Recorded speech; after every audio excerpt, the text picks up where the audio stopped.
morning, viewers. You are welcome to yet another beautiful Thursday morning on Lawyers Alert live streaming. With you this morning is Jerome Uneje. I will be taking a discussion on communication, a huge factor militating gender-based violence. First of all, I want us to look at some of the terms that I have here. The definition of communication, the types, relevance or importance, and as it relates to relationships. I will also look at the definition of violence, major types of violence, characteristics of violence. This morning, we shall be looking at all of this.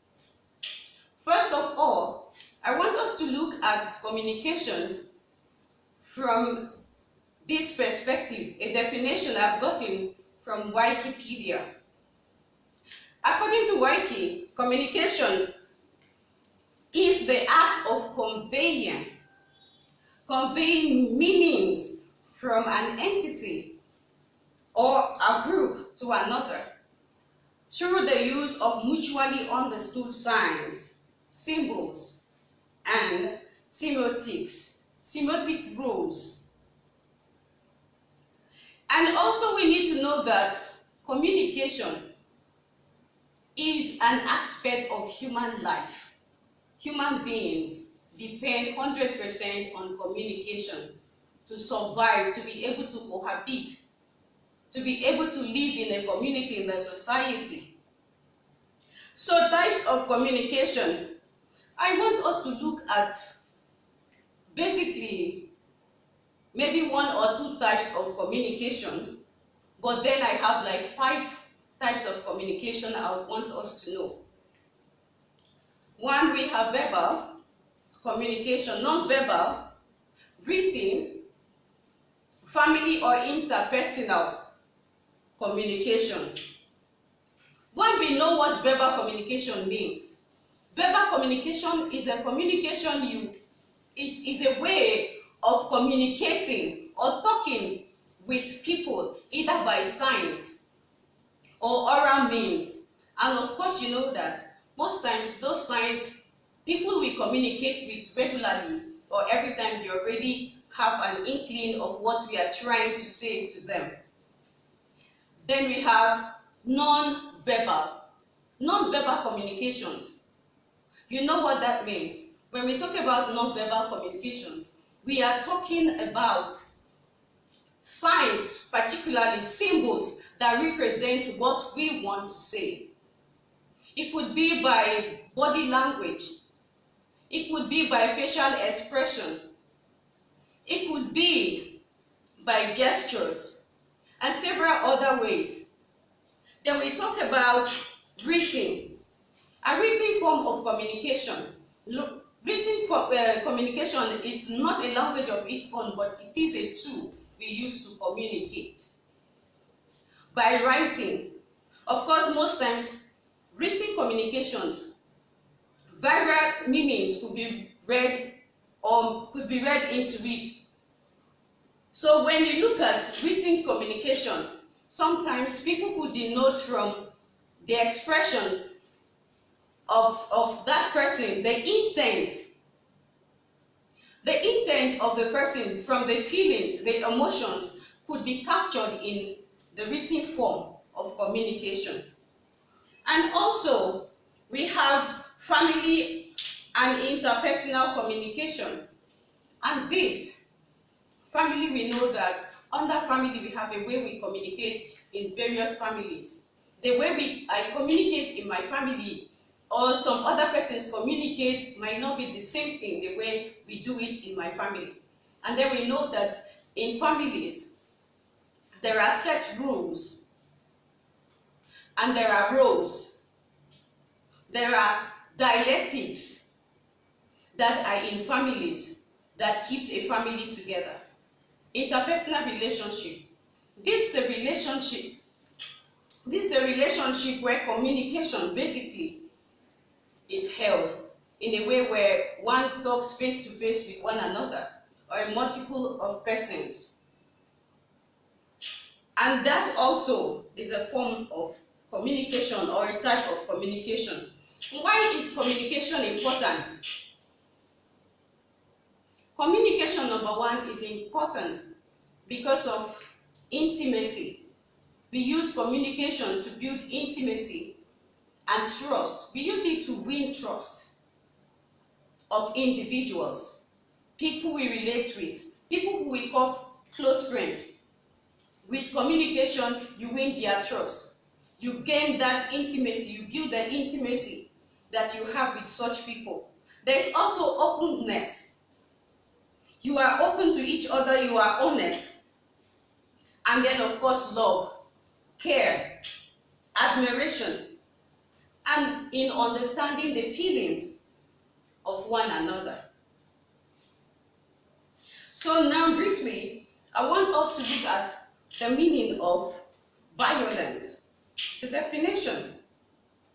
Violence.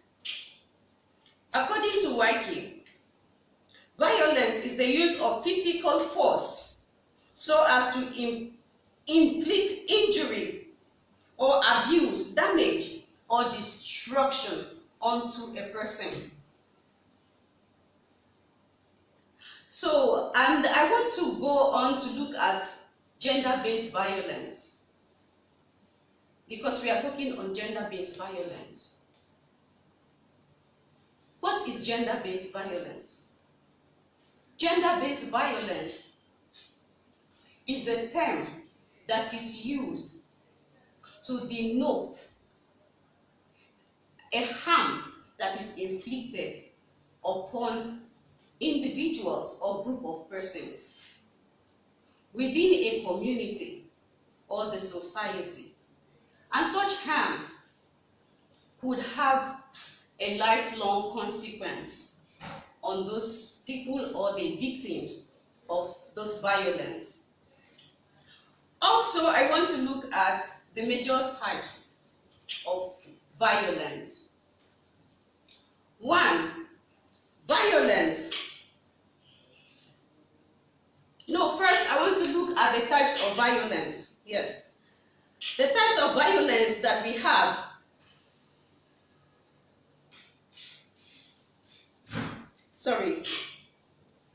We have self-inflicted violence. We also have collective violence. Collective violence. These are the types of violence that we have, that I've been able to do research on. And we know that self-inflicted violence is a violence that one could inflict on his or herself through ways of suicidal thoughts, or even to the extent of carrying out suicide.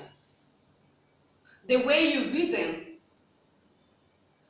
and probably when you have psychological problems, you could resort to self-direct violence. Collective violence is a violence that is caused within a community by more than one person or groups of persons. And at this collective violence, so many things would happen to the victims, because in initiating such collective violence, several persons within the community is involved. And also, I want to look at the characteristics, the causes of violence.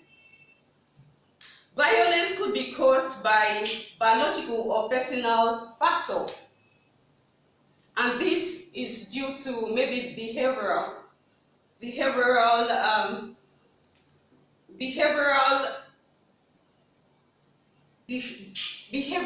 reasoning or act.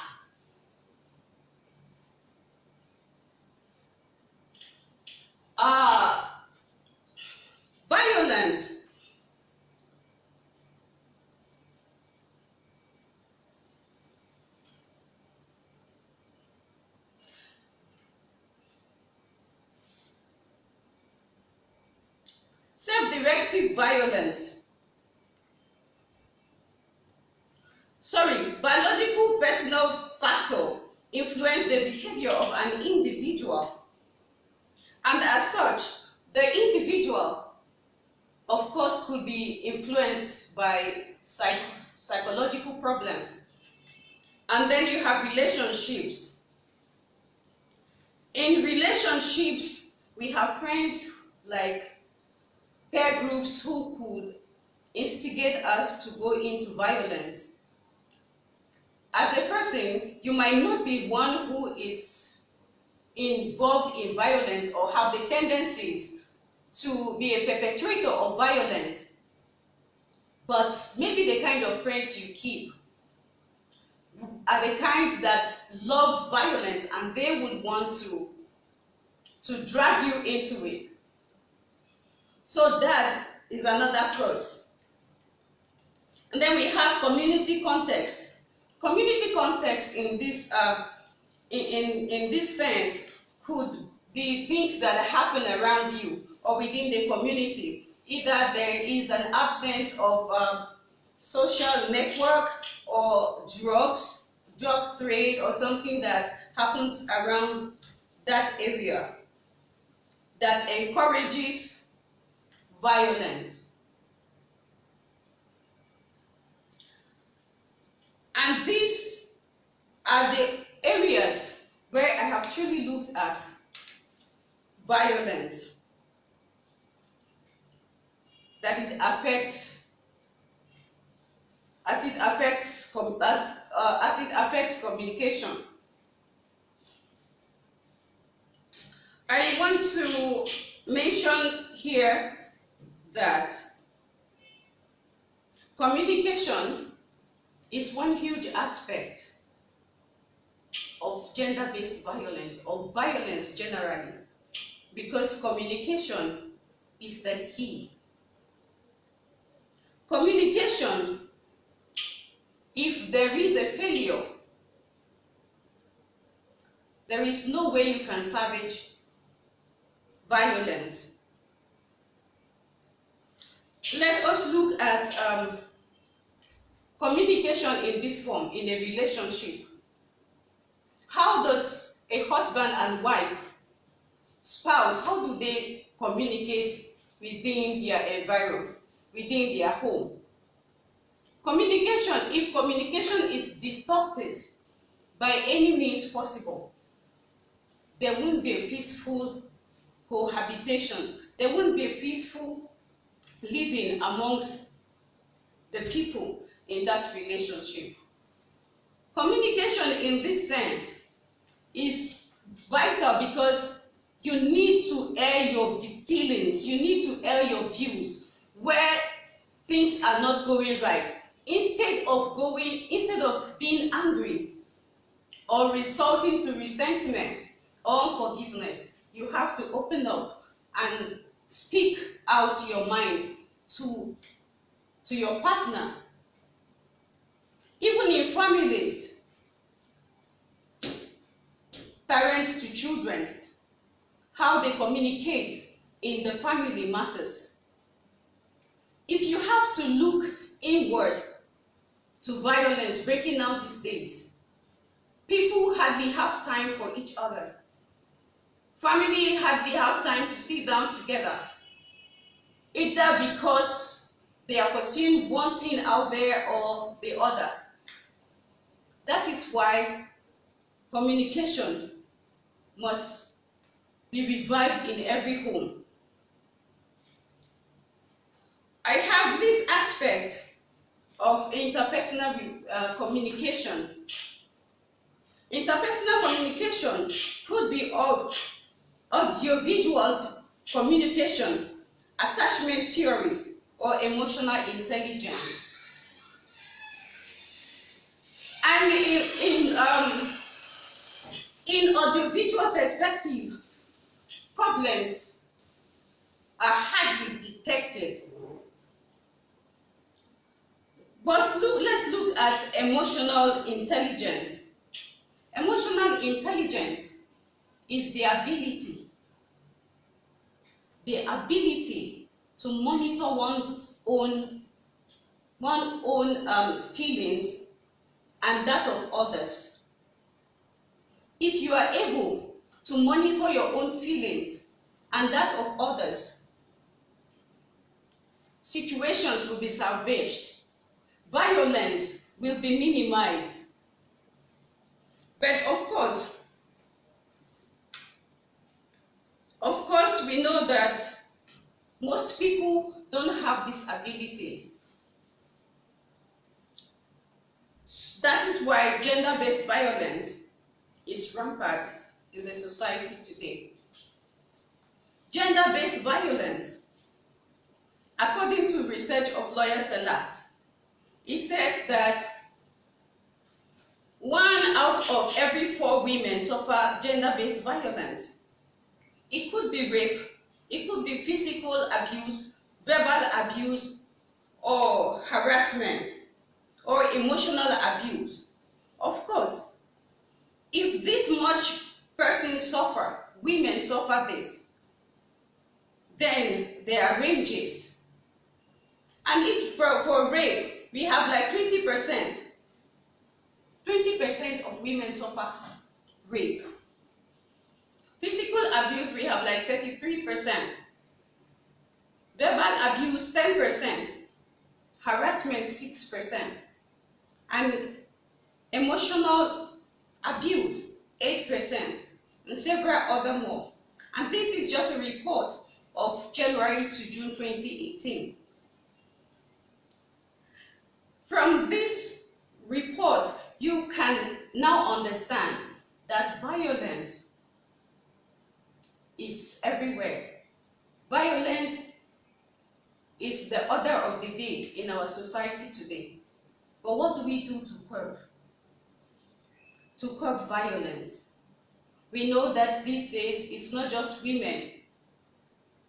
It's been women, gender-based violence. Women, directed at women because they are most vulnerable and susceptible. But these days, if men, children,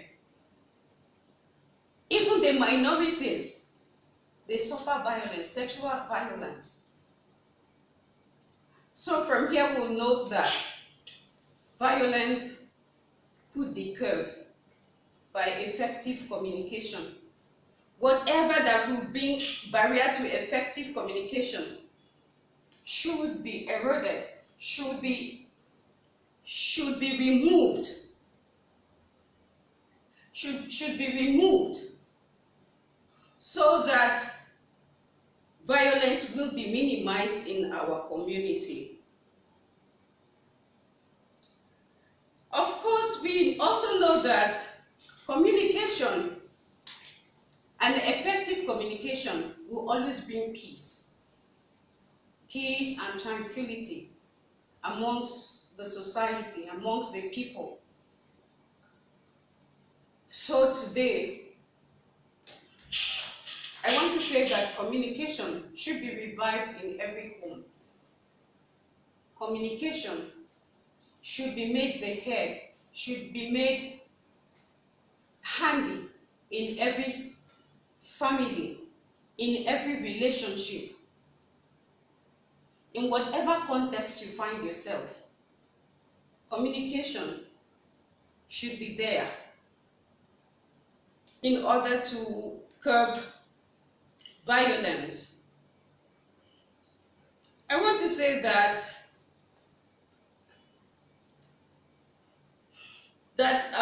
communication can do so much in our society. Communication can stop war.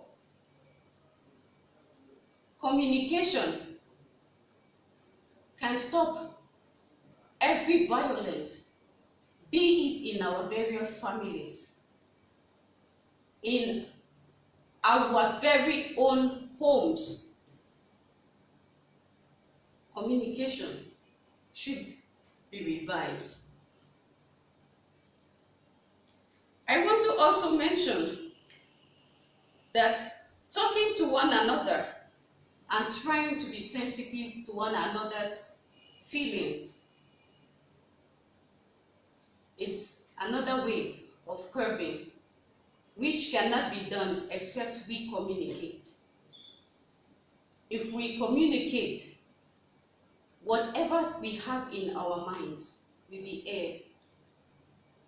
Be it anger, be it depression, unforgiveness. Unforgiveness can never solve violence. Resentment can never solve violence. Anger can never solve violence. You need to sit down and reason with each other.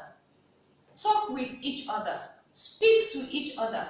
And also try to give a listening ear. It is when you speak and the receptor listens that will have an effective communication. I want to recommend that we should try to also build our emotional intelligence. We should keep it alive at all times. Try to talk to one another. And also, in a situation where all of this fails, we should remember to seek mediation and arbitration. And these are my recommendations. I want to end by saying that communication is an art and skill, and there is no alternative to it. It must be used every time. I want to say thank you for listening. Thank you for watching. And also, we should always try to communicate effectively with our partners, our friends, wherever we find ourselves. Don't forget that your comments and contributions will be cherished.